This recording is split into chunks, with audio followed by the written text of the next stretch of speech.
Good morning, everyone. Wayne Frederick of Wednesdays with Wayne here. This is the role play session of the buyer consultation process. I'm joined by Phil and Jody Graff today. They were actually our sellers on the role play that we did a few weeks ago. And we're going to talk about this buying process. And I want to try to put some legs on what I talked to you all about in the session a week or so ago. So with that very quick opening, thank you guys for coming. Really appreciate it. I would suggest that you try to do these meetings in the office as much as you possibly can. It sets a little bit different stage than it does sitting across someone's kitchen table or something like that. Obviously, if you can't get people to come to the office, you can certainly go to their home. But I would always attempt to get people to come into the office first, just to see if they can. And it honestly does leverage your time to a certain degree. So we're going to make an assumption here that we've either met at an open house, perhaps it was a referral. It doesn't really matter how we started the process. What matters is that we do this consultation. And as I said in the session the other day, the goal is a buyer agency agreement. So if hopefully Phil and Jody will be willing to sign a buyer agency with me.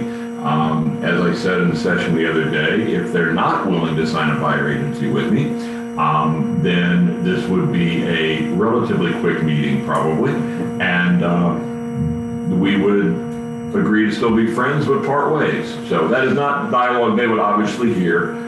So with that, we will just get started. Guys, thank you so much for coming in today. I really appreciate it.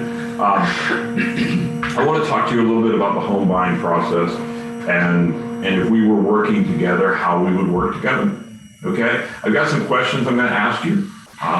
If that's all right, and I'm going to invite you to ask me any questions that you would want to throughout the process. All right. So really, the first thing that I would like to talk about is: have you been through this process before? Have you purchased homes before? Yes. How many times? This will be our third time. This will be the third time. Take me through, if you would, the other two purchases that you've made. You want to talk about the first one? Well, it wasn't a real pleasant experience because we had a realtor who assumed he knew what we could afford, and we were kind of green on all of that and just kind of bought more house than we should have. So he found out what you could afford, and then what he thought we could afford. What he thought you could afford, and then just showed you that. Yeah. Okay. He was a family friend, and he made some assumptions based on what he believed about mine and Jody's careers at that time. Okay. Overall, good experience or bad experience? Well, it ended up being a kind of a bad experience, but just because you ended up spending more than you were comfortable with? yeah, Or? the house wasn't what we really wanted. It ended up being, it was in construction when we bought it, and he finished it it just was not a good experience, and we ended up selling that and getting out. Okay. It wasn't financially, it wasn't a disaster. No. We did okay when we sold it. But yeah, our mortgage payments were more than we thought they would be, and being the first time through, we didn't know to say, let's talk about monthly mortgage payments. Okay. And it was our fault. We didn't do our homework. And where was this? East of town. Okay.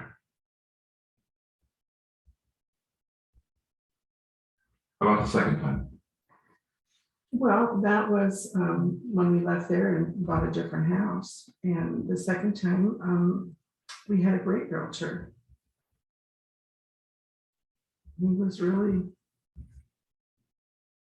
looked out for our benefit, But we also knew the questions to ask, yeah. and kind of the things to look for. And we had more of a part in picking the neighborhood, picking the style. We were looking for an all brick, and so we knew to have more input to tell him, okay, here's what we want. Sure. Don't show us stuff that we don't want. Okay. What are your thoughts on the process this time around? Well, I would like to look at a few homes that are relatively in the parameters of what we want. Right. You know, we've got some, We'll talk about the Okay. parameters in a second. okay. Based on your past experiences, as a general rule, would you say that buying a home is easy or hard?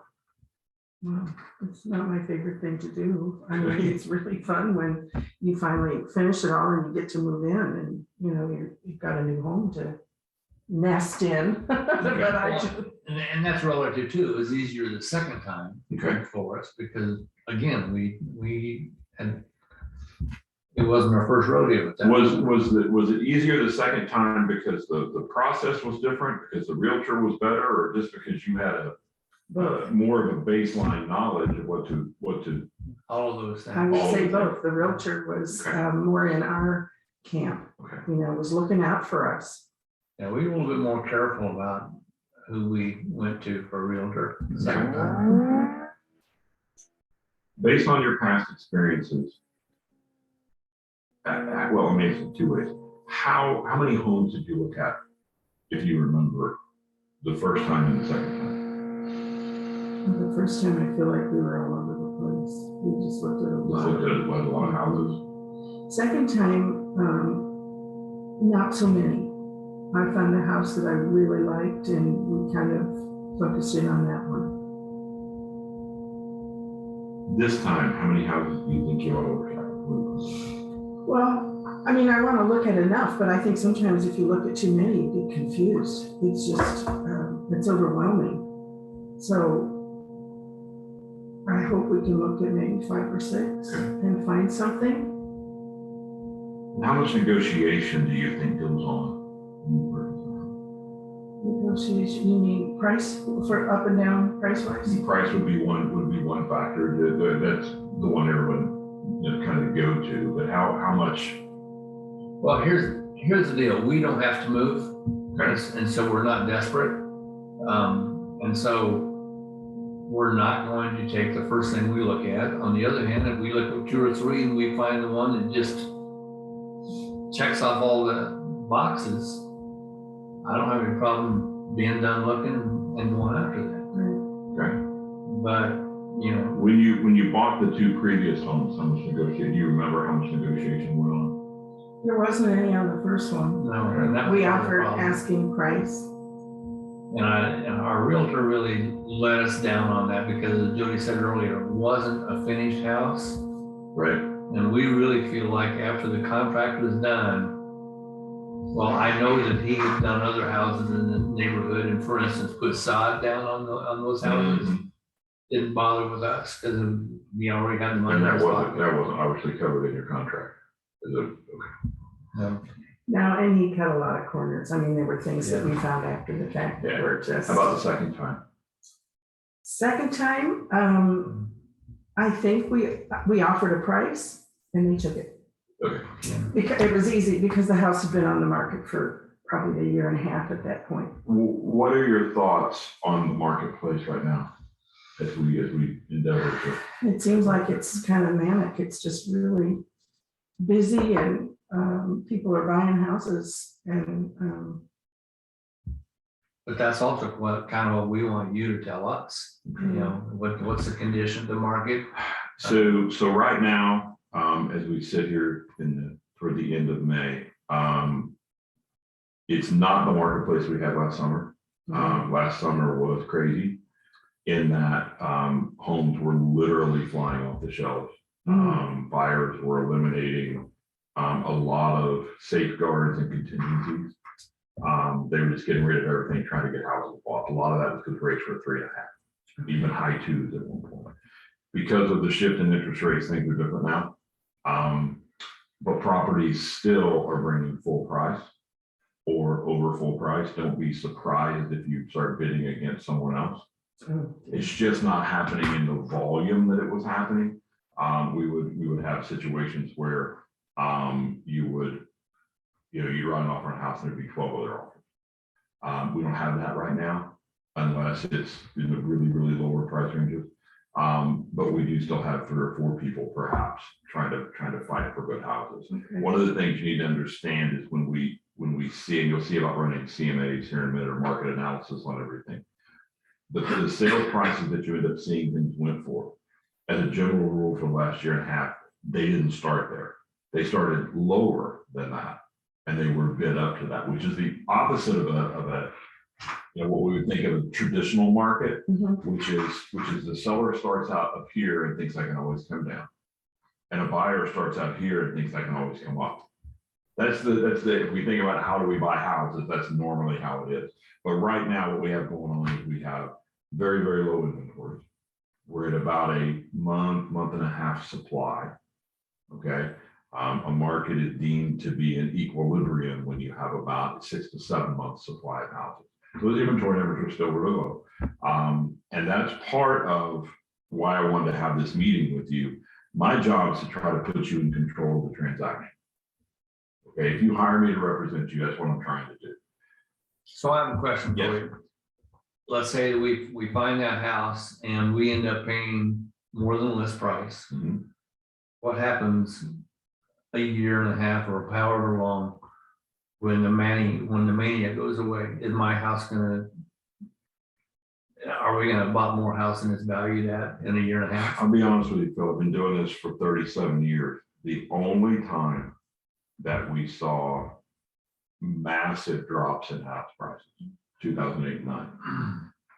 That was the only time that, and it was kind of a shock to people, because in that market, for the first time, Americans realized that you could lose money on your personal house. It never really happened before. And sometimes you had to stay in there longer. Okay, to give you an example, year over year, if you go back in our market, we operated at 1.5% to 2% appreciation per year in this market. Just year in, year out, we go along like this and we just keep ticking up. If you live on the coast, go on the East Coast, West Coast, you will see much more volatility in the market. You'll see prices drop much faster than that. You'll also see them rise much faster than that. So as the general rule, Phil, are you going to lose money on a house? I mean, there's a possibility you could if it's a short-term deal.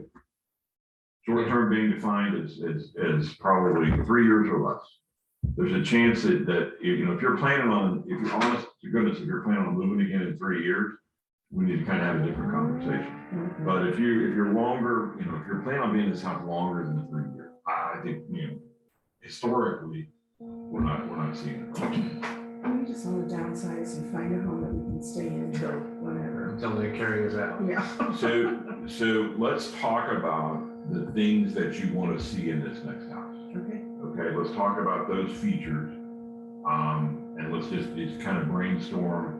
When you think of this quote unquote perfect house, right? What's the perfect house have in it? Low maintenance. And when you say low maintenance, what do you mean? An exterior that doesn't require much, brick, permanent siding, that type of thing. That does not require a lot of upkeep. Okay. What else? Am I supposed to list everything I would want in an ideal house? Is it your perfect house? Okay, that's fun. With one caveat. Oh, Given what you deem to be the perfect house in the price range you all are planning on looking so probably what I want isn't going to be in my price range. Because I want kitchen and closets and. Well, no, pretty much every house has a kitchen. I know, but a great kitchen and closets and. Okay, so define for me a great kitchen. What is that? You know how when you have company, everybody gathers in the kitchen. Right. That's what I'd like. I have a place that's big enough for me to cook and do things in and have people standing around the cabinets or sitting at the counter and, Center Island? Is that a big deal? Yes, I love that. Love to have a center island? Yes, I would. Storage and seating. Laundry room off the kitchen if it's, I don't want a closet with a washer and dryer in it. I don't really like that. Okay. I would love to have walk-in closets in the bedroom. They don't have to be huge, but I just would love to have space for storage and clothing. And decent sized bedrooms. I mean, one of the things I don't like about the house we live in now much as I do like the house, is, you know, one of our bedrooms is literally 10 by 11. And, you know, you put a queen size bed in there and boom, you're done. And you're done. Yeah. Okay. What else? What are the needs as far as bedrooms and baths? 2 baths or 2.5. If there's a laundry room, half bath, that'd be great. Yeah, so Okay.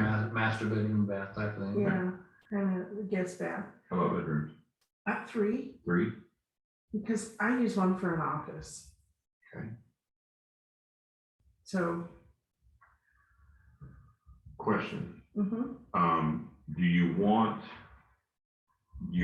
a door for your office? You don't want to look at anything that has like an extra If area. I don't want it in a living space or in my bedroom, I want to be able to shut the door, go home. You know, when I'm in there working and I can close the door and Okay. walk into the other space and I'm home. Optimally, what price range are you guys want to stay? Well, I would say 215, no more than 250. that's our top, yeah.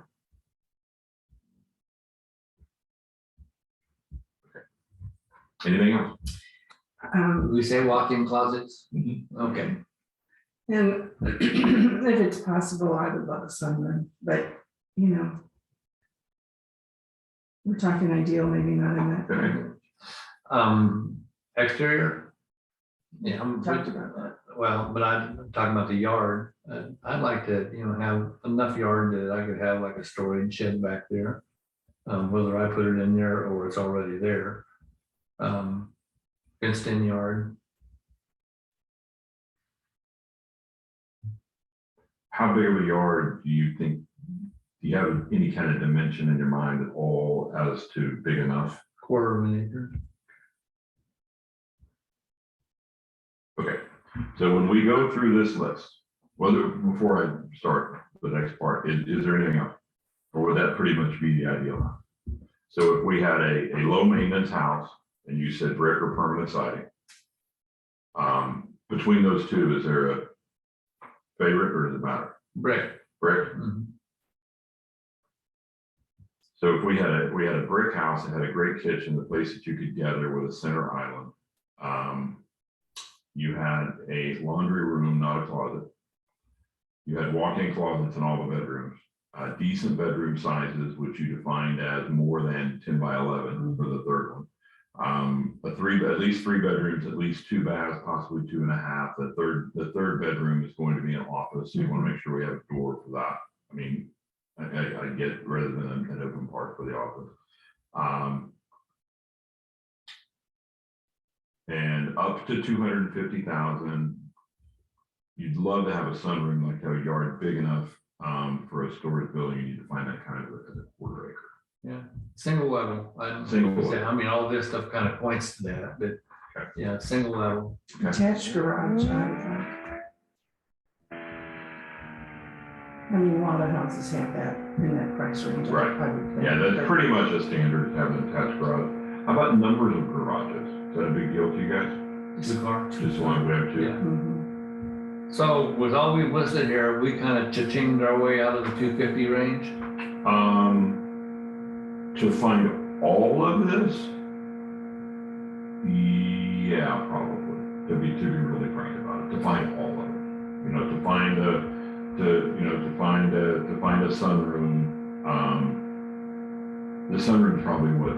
Would 275 make a difference? It might. Because I think we're gonna go to, if it's 250 is our top, we're not gonna go look at a $250,000 house, right? Yeah, it's exactly what I was getting ready to tell you. We're gonna have to really probably, if 250 is our absolute end of our rope, we really need to be looking at houses between 225 and 250. So just for this marketplace that we're in right now, to account for the bidding war, and that's just using the traditional multi-list strategy, which in a second I'm going to lay out for you the various ways that if we were working together that we would try to find houses. And multi-list is part of that puzzle, but it is not it's not the whole puzzle. Okay. Well, I kind of ran some numbers before we met, and we could do 275 and still not have to pay PMI. Roy would have to check off all the boxes. Okay, no, that's fine, that's fair. So on But this, that's the end. That's the top. okay, Okay. no problem. Of all of these things that you listed, what is the most important thing? Meaning, Wayne, if it doesn't have this, we don't even want to go look at it. It doesn't matter whether it has the rest of this. This is a non-negotiable item I think we probably get two answers, the wife's answer and my answer. for us. Well, let's go with both of them, and then Okay. then we'll dig into it. What's yours? My answer is the low maintenance. And you define that as brick. Brick, permanent basis off it. Wait a minute, which one? Because that's two different houses. So I know I'm not trying to be confident. I just want to be really, really clear. If it has maintenance on the exterior, you don't want to look at it, but you're more than willing to look at brick and permanent siding houses. Right.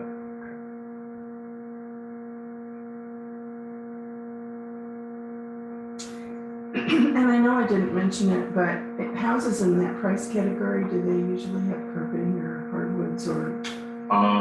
Normally you're going to see a combination of both. Okay. Well, I love the less carpeting, the better. Let's put it that way. I'm not really. I like the hardwoods or a different tile. Different. If there's some carpeting, I guess I can live with it. I do have a question we haven't talked about. In this price range, are we gonna be able to find a home in a neighborhood that is safe? Yes. Okay. Yes.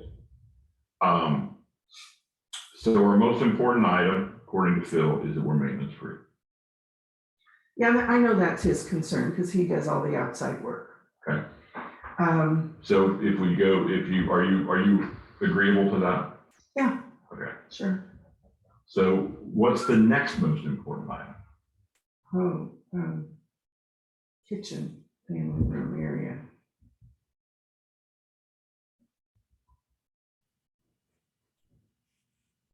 Okay. I want a house that you can feel like you walk in, you want to kick your shoes off and stay a while. That's Okay. Yeah. And then what would be the third thing out of this list that we could make sure that we have? So we're going to make sure that we only look at houses that are maintenance free. We want to make sure that they have what you said was a great kitchen, and we kind of define that as a center island, something large enough. We're not going to look at anything with a galley kitchen. right. Right. Then what would that third thing be? I'd like it to be relatively move-in ready. I don't have to move into a house that I gotta turn right around and start working on. Do you agree? Yeah. Yeah. Okay. So we want to look at a move-in ready house that's maintenance free with a great kitchen. And then it's going to have these other basic parameters. I'm assuming we're not going to look at anything that's not 3 bedrooms because we need that office. Yeah. We got to have at least 2 bathrooms. 2.5 would be awesome, but two would work. Great. We got to have at least a 2-car garage, right? Mm-hmm. So a 3-bedroom plus 2-bathroom plus 2-car garage plus that is maintenance free with a kid or with a nice kitchen, and that you don't have to go in and do a lot of work. Right. In that 200, we're gonna attempt to do this at 250 or below final sales price. Right. Okay. So let me just explain one other thing to you. So anytime I sit down and do this with people, one of 3 things ends up happening today. And the first one is that you choose me to represent you, to help you not only find this house, but help you negotiate. The second thing is that you choose somebody else, which is not so great for me. And the third thing is we may come across some need or expectation you have in the transaction that I just know I can't do. And if that's the case, I'll just tell you. Is that fair enough? Sure. So in order to be given the way the market is right now, I'd like to just walk you through what I call the 5-step home buying process. Okay. Just to kind of let you know what you can expect as we're working together. Because my goal in this would be that at some point on down the road, if you were talking to another real estate agent in a different city or something like that, and they took you through this process and you said, well, the first one wasn't great, the second one was good, but the third one was unbelievable. The guy that I worked with, that's really what the goal is. Okay, so to provide you the best experience that we possibly can. So let's just walk through the 5 steps of this, which obviously we've already started a little bit of it in just asking the questions. So the first part is, how are we gonna find these houses? Okay, well, the multi-list system, that's the traditional way that we do this. Those are the properties that are out there, okay? As I said earlier, again, my job is to help you maintain control, okay? And the marketplace that we're in right now, you're not gonna have a lot of control as a buyer if we just use multi-list. It ends up being just fighting with other people for houses. So we've developed a strategy to go above and beyond that, okay? What we will do, if we're working together, if you choose to hire me to represent you, we'll just get in the car and we'll go drive around. And I want you to point specifically to not just a part of town you want to be in. I mean, we're going to get dialed into what subdivisions you really enjoy, what subdivisions you think would be great. And then obviously we'll look at multiples to see if there's anything there. But if there's not, which given the inventory numbers are probably not going to be, I will send out a mailer to those neighborhoods. How come there's nothing on there like Zillow or Trulia and stuff like that? I mean, we've looked online using Zillow and Trulia, and so we kind of had an idea already with all those things you asked us to specify that we're quickly getting out of that 250 range. So I don't see those on there. You don't need me to scour Zillow. You can do that on your own. Okay. So I know you're going to be on Zillow. You're going to continue to be on Zillow. That's part of the world that we live in now. If you see something on Zillow that we missed, let me know. And then I'll certainly, go after those people. If you see a for sale by owner on Zillow or something like that. But as we use these methodologies that are us in the field, we're going to hit those houses. See, the thing with Zillow is Zillow doesn't know which houses are about to come on the market. And that's what we're really trying to do. I'm trying to get you using these strategies. I'm going to try to get you into the houses before they come on the market. Okay? So I'll send a mailer out to the neighborhoods saying that, hey, look, I have a buyer ready to go. They're looking up to $250,000. They have to have at least 3 bedrooms, 2 baths, and a 2-car garage. And they would like a maintenance-free house. If this is your house, please call me. There was a survey done. There's been 2 surveys done in the last 12 months. Last summer, a year ago, 70% of homeowners were contemplating putting their house on the market. And as late as last November, 60% of the people said they were going to be putting their house on the market in the next 6 months. And I think that's because people are trying to time the market. And so what I want to try to do is get you into those houses before they hit the market, so that you don't get caught up in a bidding war with the other buyers. Because what you've described, there's a lot of people that are going to be looking. So I just want to lay out the way that we do this. The second thing that we would do is, as we're driving through these neighborhoods and you say, I really like that house, well, I'll find out who owns it, and I'll either call them and see if they would sell it, or I'll go knock on their door and see if they'll sell it. Okay. Thirdly, I will network with other agents in the board to see if I can find anything that they know of that's coming on pre-market. And then lastly, I'll go back to all of my past clients and see if perhaps somebody that we sold a house to 5 years ago or whatever, maybe they have this type of house. So in other words, I just want you to understand, not going to rely simply on the MLS. Okay. Because that's one step better than you guys looking at Zillow and Truly and Realtor.com and all this stuff. All that information is pulled from the MLS, by the way. Okay. It's really awesome. So we want to go above and beyond that. Secondly, prior to us writing an offer, I will run a market analysis on every property that we're thinking about buying to make sure that, to your point of earlier, how am I going to lose money on this deal? We want to make sure that our offer is in line. And there's another reason why we want to do that. I'll lay out in a second. We'll also review all the covenants and restrictions of the neighborhood. If you're wanting to put a storage building in at some point, we want to make sure they don't preclude storage buildings. Okay, so we'll acquire those and we'll review those together, as well as any homeowners association documents that there might be. And a 3-bay garage would get rid of need for a storage shed. Exactly, if we can find a 3-car garage, which are pretty prominent in our market. Okay. Okay. But that's another That's another cha-ching effect. Well, that's a place where you start making the decisions, right? It's like, well, it has a 3-car garage, and it's a 3-car garage house that is not all brick, but it is maintenance free, and we have a 2-car garage house that's all brick. Then we have to kind of. Then you have to which is most decide, important. you know, but which way. That's why we go through this, to try to start with a baseline of what's the most important. Thirdly, negotiation strategies. That's step 3. Believe it or not, the thing that works is the higher our initial offer, the cheaper we will get a house purchase. The offer that we want to make is the offer that is less than the seller wanted to take, but it's high enough they're afraid to not take it. So if we come to you and we see a house that's 225, and we tell you we want to offer 225 on this house, are you going to be straight with us and say 225 is not going to buy this house? If I don't think 225 will buy that house, sure, I'll be straight with you. Okay.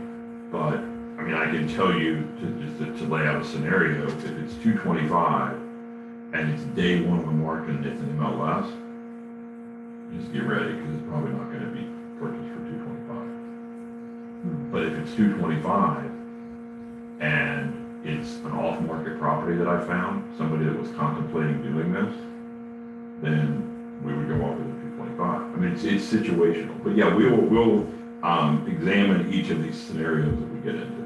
Okay. In order to make this happen, though, we have to go to the next strategy, and it's what I call the Plan B strategy. We always need to have a Plan B house if our offer is not going to be accepted. We've got to do something in the negotiations to try to get you some leverage. Okay. So if we make a high enough initial offer, and we say, look, we're not trying to hold you up. No, we're not trying to be rude or nasty or anything like that. But if you don't want to accept this, we do have a Plan B. Okay, so that's the second piece of the negotiation strategy. All right. Like another house we'll go to if they don't take them. Right. Okay. We have another option. Okay. Now, when we couple that with this, okay, I'm gonna run a market analysis for you every time before we make an offer. I'll attach the market analysis to the offer that we made. Tell me what you do with the market analysis. Our first guy didn't even do one. Right. The second one did one. But it's been a long enough ago. I really quite frankly don't remember too much. Certainly. So every time we find a house that we want to make a move on, then we'll go look and I'll dig into the computer just so we know this is what people are willing to pay for properties like this. So that I've always felt like in our industry that the biggest challenge that people have with our industry or with us as realtors is there's not a free flow of information. That sometimes that the client feels like we have information that you don't have. I'm going to give you all the information I got. We're going to vet it, we're going to talk about it, and we're going to develop a strategy to try to get this house bought the way you want to get it bought. Okay? And then the last piece of the puzzle, and this is the toughest one, I'll be honest with you, but we're going to try to get it done. I will make every effort to physically meet with the seller and the seller's agent and present the offer myself. Okay?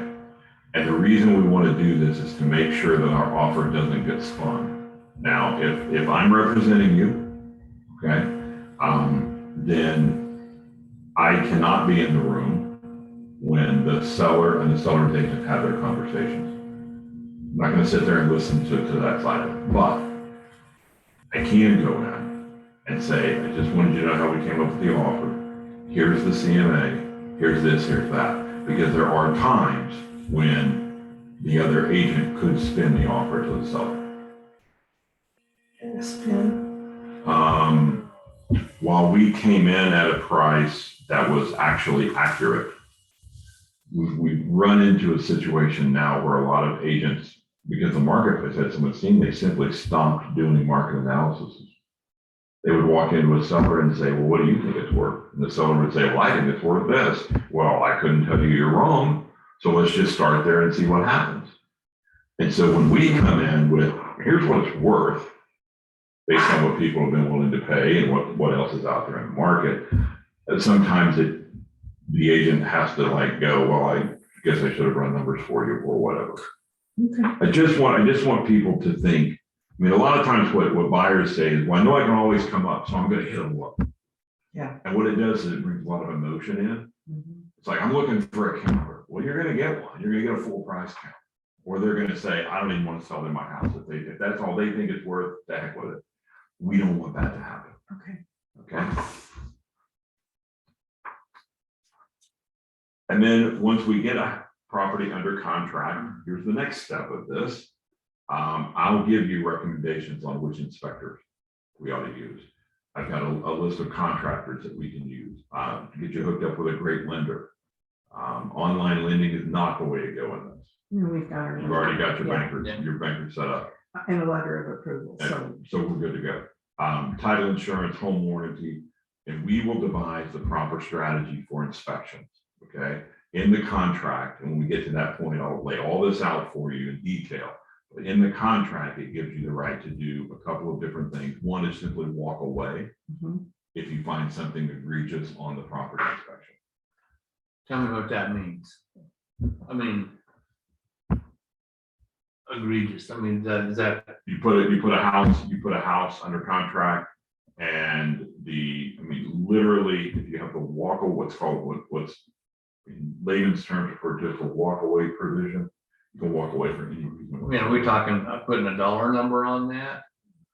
Could be So that'd be up to us. totally up to you. Okay. We have the option. You have the complete option. You could, let me think of something that would be good. Cracks in the foundation. Cracks in the foundation, obviously that would be a deal, but it could be as simple as, you looked underneath the house and there was a crack in a floor joist, which could be repaired, and you go, nope, don't want to buy the house, I'm walking. Well, you know, that kind of stuff, if it's something that I feel like I can do, or I've got a buddy and we can do it. Right. Yeah, I'm not gonna hold up the contract on something But like we that. have that option. So what happens is, and see what we've seen people do in the overheated market last summer, they just said no inspection. I just won't do an inspection, just let me buy your house. That's not gonna happen with us. And so I just want to lay all of this out for you as we, try to navigate our way through this. The other way is the contract gives you the right to ask people to fix things, and if we can't negotiate a settlement, either monetarily or to do the repairs, then at that point you can walk away from the transaction. Okay. We want to be reasonable. Right. Okay. I will also review the title commitment just to make sure there's not something quirky in the title to the property. If there's a survey available, we'll review the survey. If there's not a survey and you decide you want one, obviously we'll order one.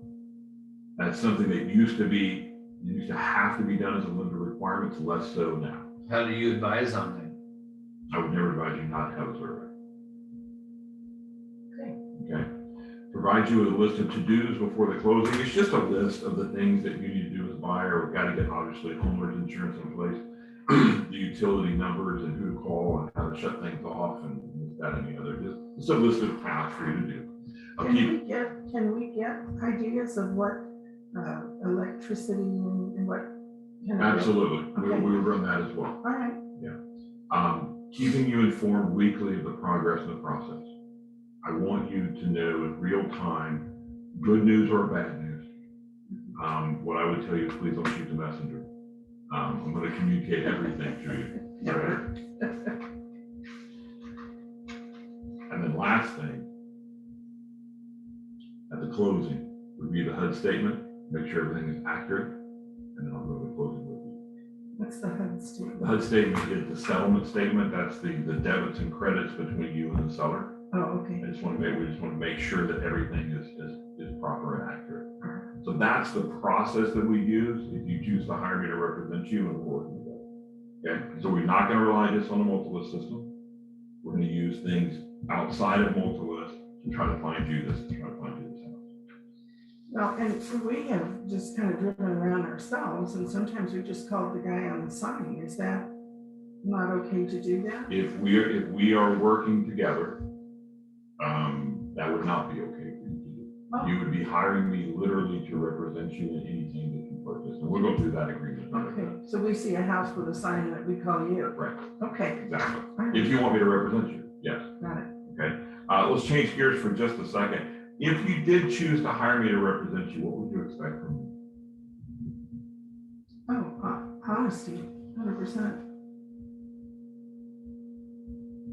You've already alluded to it, but communication. Yeah. I don't want to go, for days and days just in crickets. I want to know what's going on. What could I expect from you? Honesty and communication.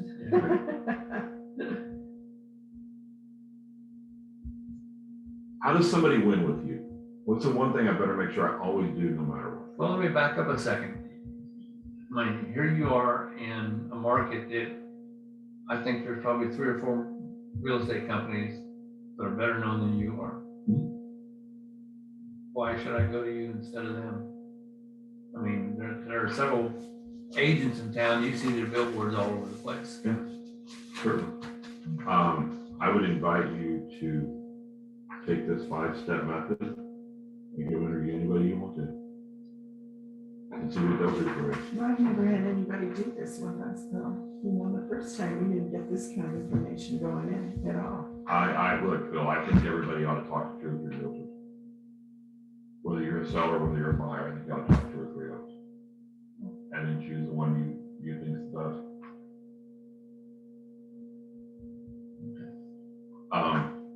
So how do I win with you?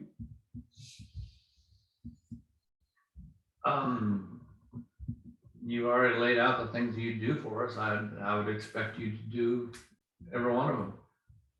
Yeah. How do I lose with you? One thing I better make sure I never do. Disappear or disrespect our, relationship, that, the communication back and forth. Yeah. If you're hard to get a hold of, that's a red Well, flag. speaking of communication, how do you prefer to communicate? I don't check my emails often enough, but Right. texting is fine, and phone calls are great. But if you wanted to text first and say, I need to talk to you, call me, or set up a time to call you. I mean, we don't want to we know you've got other clients, but Okay. communicate as far as, we need to talk in person or on the phone. Okay. And we can set that up so it's at your convenience and ours as well. For me, phone definitely first. Phone first, text second, and email. I just don't check it every day. Okay. So phone call first. If I don't get you on the phone, send you a text and say, hey, there's something we need to talk about. Yep. And then we can either do that over the phone or perhaps sit down face to face, depending on the situation. But if there's something we need action on, don't email it. Right. No, because if it's Email will be timely informational. Particularly if it's time sensitive. and we know it's coming, we'll look for it, but we're terrible about that. And on a scale of 1 to 10, with 1 being dishonest and 10 being incredibly honest, how honest would you want me to be? 10. 10. So Feel that way. I have a list actually that I go through with all of my clients. Of what I asked you, what you expected from me, and I have a list, so I'd like to go through it with you. If that's Okay, okay. sure. Okay. So here's what I think you have the right to expect from whoever you hire. And so it's me. Number 1 is to be punctual. That if we have an appointment at a certain time, I'll be there at that certain time. Okay. Secondly, to try to find you the best houses that we possibly can. Okay. And that's why we use the methodologies that we use beyond just the MLS system. All right. Thirdly, to be loyal to you. If you hire me to represent you, I will represent you to the best of my ability. Fourth, to be very honest with you. It was something that was on your list and you said you wanted me to be a 10. I think you can expect me to be incredibly honest with you. Mhm. To respect your time. I mean, the reason you would want to hire me to do this is so that you aren't stressing out about all of those things. That's part of my job, and I would respect your time, as I would ask you to respect mine as well. You can expect me to be very sincere with you about the situation and what we need to do, to listen to your opinions on any of this, to negotiate the best possible price that we can, to be your consultant through the process. And lastly, to relay information in a timely manner. As I said earlier, please don't shoot the messenger. Mhm. Sometimes there's great news, sometimes there's challenging news, whatever it might be. I will get it to you as soon as I know it. I won't hold anything back from you. All right. Here's what I would ask you to do. And number one, that's to be loyal to me. In other words, as we discussed a little bit earlier, to work with me as I would work with you to find you this house. Make an appointment to see property. Be very honest with me. I would like you to be a 10 as well. Be very honest with me about the process and my performance. Be very motivated to buy, to purchase. And I know, Phil, that you've said, hey, That's a given. you know, I'm not, I don't have to do this right now, but if I find the one, I just want us to be in a situation, if we find the one, and we agree, and it's on this list that we've laid out, that we're gonna be willing to pull the trigger. Right. I ask you to respect my time. Obtain a pre-approval letter, which you've already done. Respect my opinion. Okay. And to be very realistic on inspection requests. Okay. All right. So I don't know about you guys. I think the lists match up. I would love to work with you and help you find this house. To be honest with you, the way that we do that is through what's called a buyer agency agreement. And this is a document that and I'm not going to ask you to sign it right now unless you just want to. I want you to take it home and read it, dissect it, whatever. I want to hit the high points for you. Okay. If you choose to hire me, you would be hiring me for a time period of 90 days. Okay. And what this means is that if you purchase any property during that 90-day window, I am due a commission. Why 90 days? We can make it whatever number of days you want to. I always do it at 90 days. We can make it 180 days. If you want. Okay, I won't go less than 90.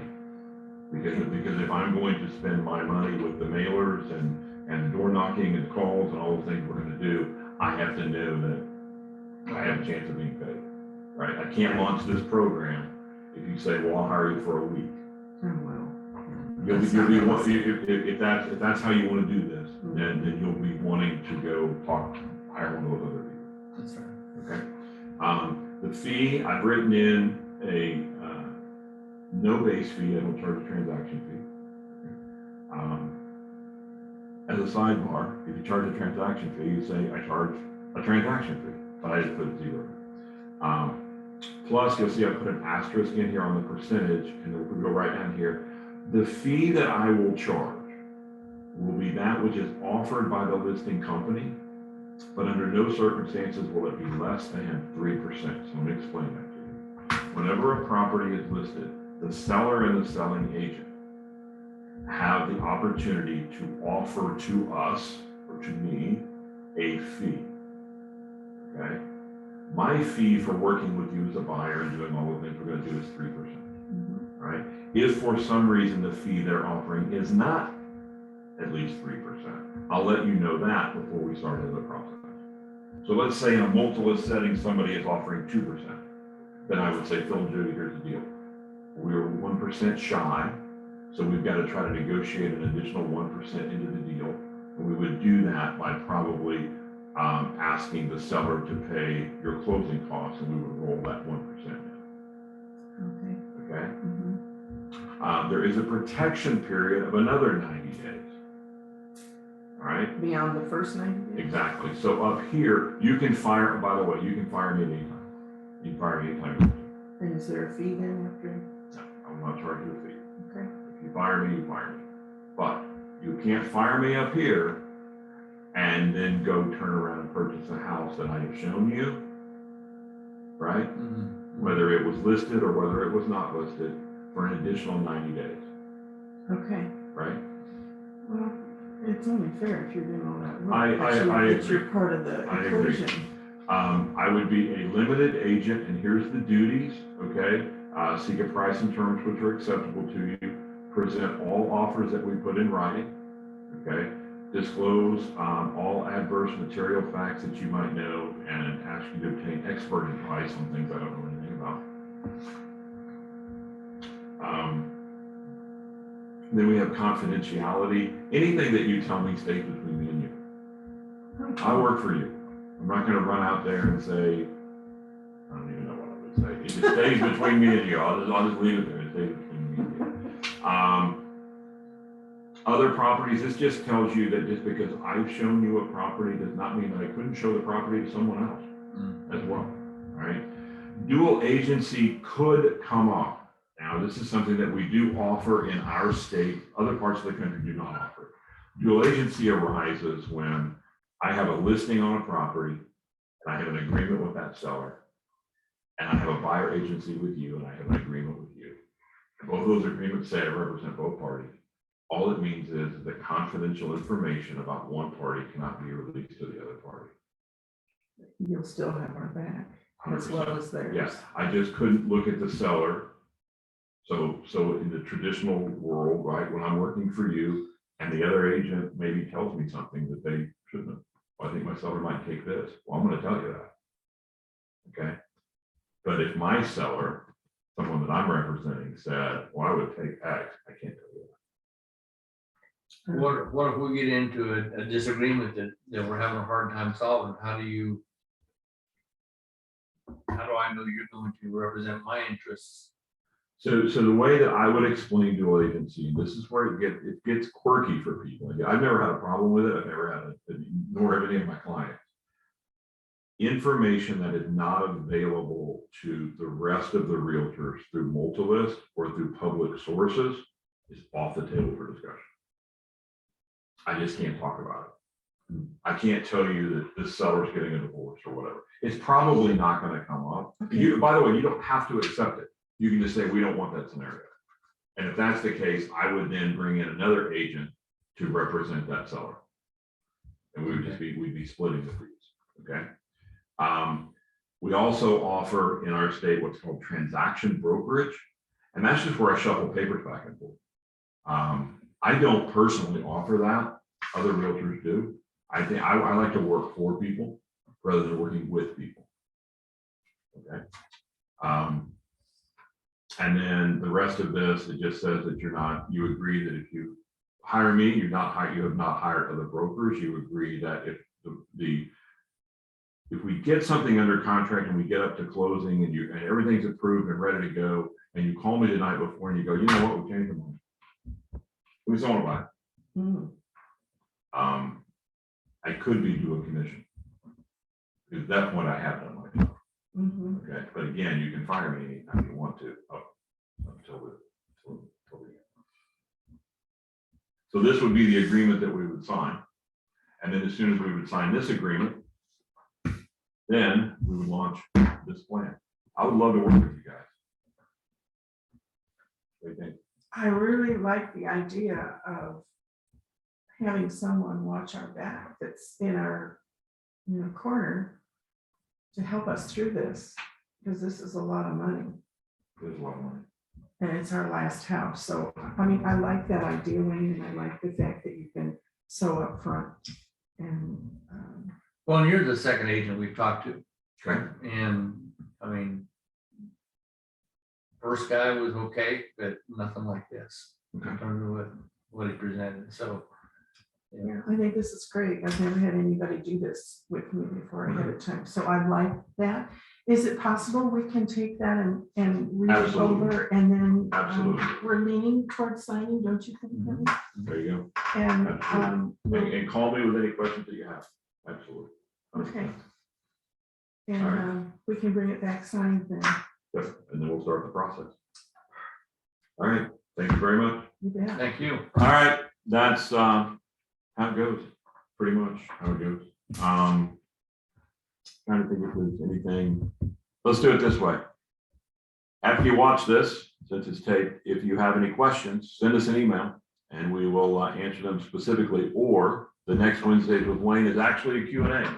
So take a look at everything, and whether it's the listing presentation, whether it's the buyer presentation, bring your questions the next time we're together on Wednesdays with Wayne on June the 15th at 12 o'clock. And guys, I'll tell you that we are entering a phase of the real estate industry where the marketplace is still awesome. It's still great. But we're going to start playing by a different set of rules. The marketplace is not going to continue to just push you down the road. And being able to have high-level conversations like this, or like the listing presentation, is what's going to help you out a lot. Thank you all very much for your time. I hope you have a great day. See you soon.